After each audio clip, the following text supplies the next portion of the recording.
దేవుని నామమునకు స్తోత్రంలో ఈనాటి ధ్యానాంశము ప్రశ్నల పరంపర. తల్లి గర్భములోని దేవునిచే వాగ్దానం పొందిన యాకోబు జీవితములో ప్రశ్నల పరంపర. ఆదికాండం 42 అధ్యాయము 1వ వచనము 5వ వచనము.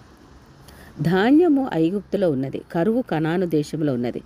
దేవుడు ఆశీర్వదించిన కనాను దేశంలో కరువా? శత్రురాజ్యమైన ఐగుప్తు దేశంలో సమృద్ధి ధాన్యమా? వినడానికే విడ్డూరంగా ఉన్నది కదా. ఇది సర్వసత్యం, కానీ బైబిల్లో వ్రాసినది మనము నమ్మాల్సిందేగా. ఇది కల్పితమైన కథ కాదు కదా. నీకు తోడుగా ఉంటాను, సదాకాలం నీతోనే ఉంటానన్న దేవుని బిడ్డగా ఈ బాధలు, ఈ పోరాటము. భూ సంతానమంతా నీవారై ఉందిరని వాగ్దానం ఇచ్చిన వానికేనా ఈ ఒంటరితనం? ఆకలితో ధాన్యమునకే ఐగుప్తు వెళ్ళిన వానిక వారి యొద్ద నివాస స్థలం ఇచ్చుట, అచ్చట నివసించుట ఎంత దుస్థితి కదా. శత్రు రాజ్యమునకే ఏ విధముగా అధిపతిగా, అధికారిగా తన సొంత కుమారుడే ఉండుట నమ్మశక్యమేనా? ఆశ్చర్యచకితమైనాడు. గర్భములోనే దేవుడు ప్రవచించిన వానికి ఏమిటి ఈ పరిస్థితి? దైవాజ్ఞతో తల్లి గర్భములోనే తన సహోదరుడైన యాషావు మడిమ పట్టుకొని పెనుగులాడి ముందు పుట్టినవాడిగా ఈ శ్రమ. యాకోబు తల్లిదండ్రులను విడిచి పారిపోవడానిక కారణమేమి? యాకోబు జ్యేష్ఠత్వము ఆస్తి కోసమా? ఊరిలో పెద్దరికం కోసమా? ఇంట్లో పెద్దవాడిగా పెత్తనం చలాయించాలనా? అమ్మా నాన్నల మీద పెత్తనం చలాయించాలనా? ఏమిటి పరిస్థితి? దేనికి పెనుగులాట? అన్నయ్యనే యాషావును మోసం చేసి వాగ్దానం పొందుకున్నది కష్టాల పాలు అవ్వడానికేనా? విడిచిపెట్టవలసినవి విడిచి, వదిలిపెట్టవలసినవి వదిలి, ఒంటరిగా రాత్రంతా కన్నీటితో దేవుని కాళ్ళు కడిగిన వాడిగా ఈ వెక్కిరింపు. తోటి సహోదరుడికే కూర వడ్డీకిచ్చి అసలు జ్యేష్ఠత్వము మోసం చేసి సంపాదించానని పారిపోయిన వాడికి ఏడవాలో నవ్వాలో రెండిటి మధ్య నలిగిపోతున్న వాడిగా ఈ శోధన. ఎవ్వరు ఏమి అనుకున్నా, ఎన్ని ఎదురైనా నా గర్భంలోండి, నా వంశంలో నుండే యేసుక్రీస్తు ప్రభుల వారు లోకమునకు పరిచయం చేయాలని కోరుకున్న వాడికైనా ఈ అవమానము? కోరుకోవడంలో తప్పున్నదా? దేవునితోనూ మనుషులతోనూ పోరాడి గెలిచితనని దేవుడే కితాబిచ్చిన వానికై ఈ చేదు నిజం. సొంత కుమారుడి వద్దనే ధాన్యం కోసం వెళ్ళడం ఆశ్చర్యంలోని కల్లా పెద్ద ఆశ్చర్యం.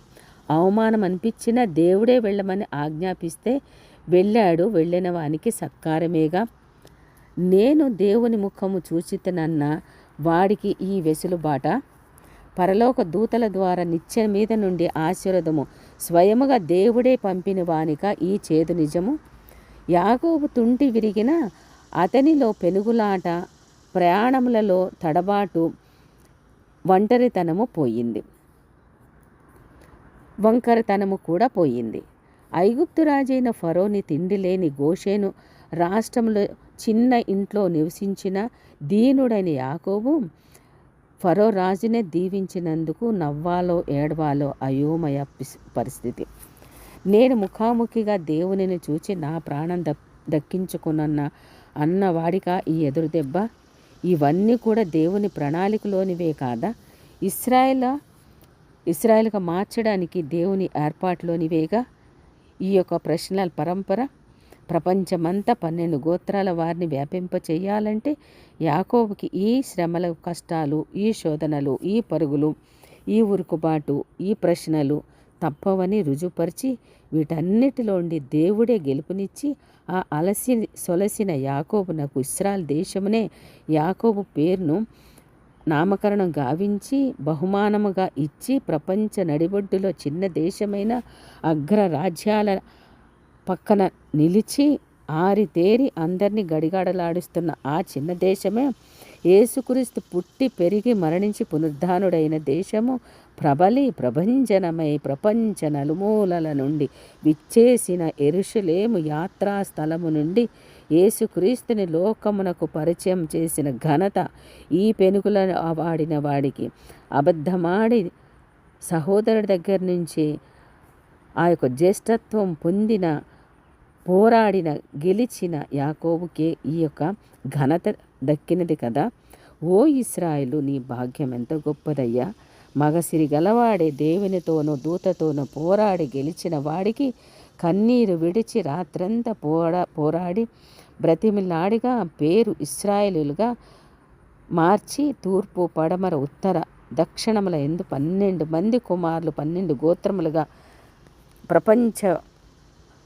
ప్రపంచమంతా కూడా నింపి మగసిరి కలిగిన తండ్రి అయిన యాకోబునకు దేవుడు ఇన్ని కష్టాలు పెట్టినది ప్రపంచంలోనే నీ స్థాయి హెచ్చించుటకేగా. అలుపెరుగని ప్రయాణములో అందరి ఆదర్శంగా నిలిచిన మనుషులతోని దేవునితోని పోరాడి గెలిచిన వాని యొక్క ప్రశ్నల పరంపరలో అద్భుతమైన జవాబు దేవుడే. ఆమేన్.